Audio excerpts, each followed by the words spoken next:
Hong Kong নয়, গ্রাম থেকে স্ত্রী সন্তান নিয়ে অফিসে হাজির হলো আর্য।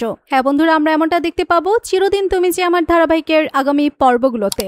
বিস্তারিত জানতে ভিডিওতে লাইক দিয়ে শেষ পর্যন্ত দেখতে থাকুন। রাত্রিবেলা অপর্ণা যখন অফিসে আসে তখন আর্যর কেবিন থেকে আলো ভেসে আসে। অপর্ণা বলে, সে কি স্যারের কেবিনে আলো জ্বালানো?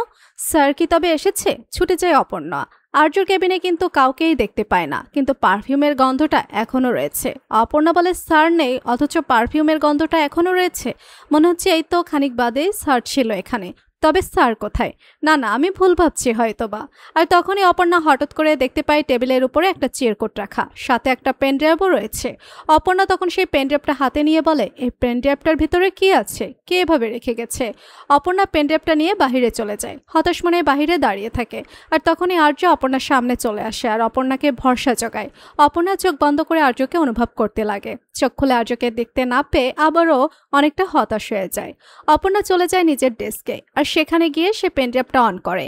পাসওয়ার্ডটাও সাথে দেওয়া আছে, যেটা দেখে তো ভীষণ অবাকই হয়ে যায় অপর্ণা।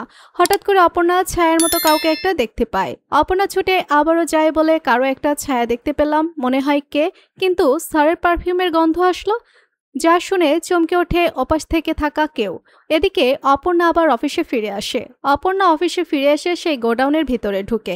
অপর্ণা গোডাউনে ঢুকে চারপাশটা ভালোভাবে দেখছিল। হঠাৎ করে অপর্ণার মাথায় একটা কাঠের বাক্স পড়বে, আর সেই সময় আর্য এসে অপর্ণাকে ছিটকে সরিয়ে নেয়, আর দুজন মিলে মাটিতে লুটিয়ে পড়ে। অপর্ণা হঠাৎ করে আর্যকে দেখে কান্নায় ভেঙে পড়ে।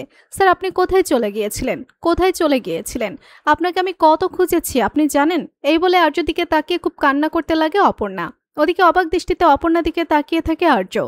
আর্য অপর্ণাকে সান্ত্বনা দিচ্ছে আর বলছে, আমি তো বলেছিলাম অপর্ণা যে আমি তোমার সাথে আছি, তোমার পাশে আছি, সবসময় তোমার পাশে থাকবো, এভাবেই ছায়ার মতো। যা শুনে অপর্ণা অবাক দৃষ্টিতে আর্যের দিকে তাকায়। ওদিকে মীরা কেউই জানে না এতদিন ধরে আর্য অফিসে ছিল। এতদিন ধরে অফিসে থেকে মীরার সমস্ত কাণ্ড দেখছিল আর্য। তো বন্ধুরা, কি হতে পারে মীরার সাথে? তোমাদের কি মতামত লিখে জানিয়ে দাও কমেন্ট করে। পরবর্তী আপডেট সবার আগে পেতে সাবস্ক্রাইব করুন আমাদের চ্যানেলটি। ধন্যবাদ।